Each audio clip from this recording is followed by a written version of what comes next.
రటిక గత ప్రభుత్వం కాళేశ్వరం పేరుతో కాలం గడిపిందని డిప్యూటీ సీఎం బట్టి విక్రమార్క ఆరోపించారు. నీళ్ల కోసం ప్రత్యేక రాష్ట్రం కావాలి అంటే సోనియా గాంధీ ఇచ్చారని చెప్పారు. వచ్చిన ప్రత్యేక రాష్ట్రంలో బీఆర్ఎస్ నేతలు నీళ్లు తీసుకురాకుండా నిర్లక్ష్యం చేశారంటూ మండిపడ్డారు. ప్రపంచంలోనే అతిపెద్ద ప్రాజెక్టులలో ఎస్ఎల్బీసీ ఒకటి అని, అలాంటి ప్రాజెక్టును బీఆర్ఎస్ ప్రభుత్వం నిర్లక్ష్యం చేసిందని మండిపడ్డారు. నల్గొండ జిల్లాలో డిప్యూటీ సీఎం బట్టి విక్రమార్క, జిల్లా మంత్రులు ఉత్తమ్ కుమార్ రెడ్డి, కోమటిరెడ్డి వెంకటరెడ్డి పర్యటించారు. శ్రీశైలం ఎడమగట్టు కాలువ సొరంగ మార్గం తెనాలను పరిశీలించారు. అధికారులతో సమీక్ష సమావేశం నిర్వహించారు. ఎస్ఎల్బీసీ సొరంగ మార్గం చరిత్రలో నిలిచిపోతుందని మంత్రి ఉత్తమ్ అన్నారు. గ్రావిటీ ద్వారా వచ్చే నీళ్లని నిర్లక్ష్యం చేశారని మండిపడ్డారు. ఇదే అంశానికి సంబంధించి పూర్తి అప్డేట్స్ ను నల్గొండ నుంచి మా ప్రతినిధి శ్రీనివాస్ అందిస్తారు. శ్రీనివాస్, కాళేశ్వరం ప్రాజెక్టు సంబంధించి నిజంగానే నిర్లక్ష్యం జరిగిందా? దీనికి సంబంధించిన అప్డేట్స్ ఏంటి?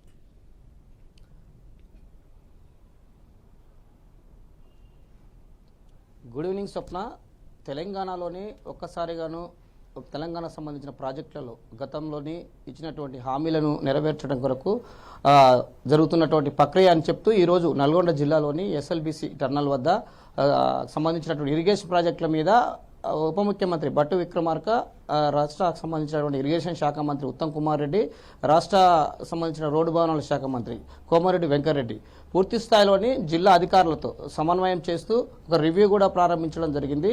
ప్రధానంగా చూసినట్లయితే శ్రీశైలం సంబంధించినటువంటి టర్నల్ ద్వారా రాష్ట్రంలోనే కాదు దేశంలో అతిపెద్ద సొరంగ మార్గం 42 కిలోమీటర్లలోని ప్రతిపాదన గత ప్రభుత్వంలో ఉన్నప్పుడే పెట్టడం జరిగింది. కానీ 10 సంవత్సరాలు సంబంధించినటువంటి పాలించినటువంటి టీఆర్ఎస్ ప్రభుత్వం కానీ సంబంధించినటువంటి తెలంగాణ తెచ్చుకున్న తర్వాత ప్రజలకు సాగునీరు త్రాగునీరు అనే విషయం మీద జరిగినటువంటి తెలంగాణ ఉద్యమం, తెలంగాణ ఆకాంక్ష నెరవేరడం కొరకు జరిగినటువంటి పరిస్థితుల్లో 9 సంవత్సరాలు కేవలం ఆ ప్రాజెక్టులో కూడా మట్టి కూడా తీయలేదు. ఇది తెలంగాణ ప్రజల మీద అతను ఉన్నటువంటి చిత్తశుద్ధి అని ఒక్కసారిగాను స్పష్టం చేసినటువంటి బట్టి విక్రమార్క ఉప ముఖ్యమంత్రి.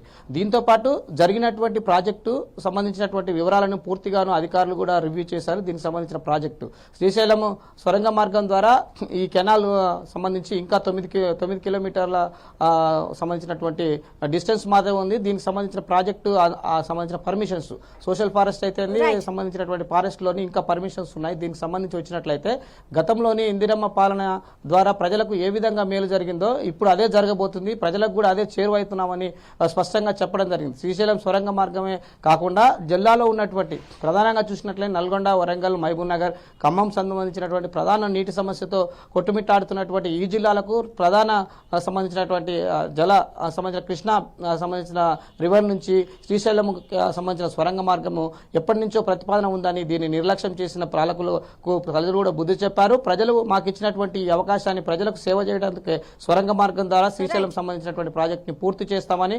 4,432 కోట్లతోటి ప్రతిపాదన కూడా పంపాము. ఇప్పటికే ఆమోదం కూడా తీసుకున్నట్లు కూడా చెప్తున్నటువంటి పరిస్థితి స్వప్న. ఇలాగ చూసినట్లయితే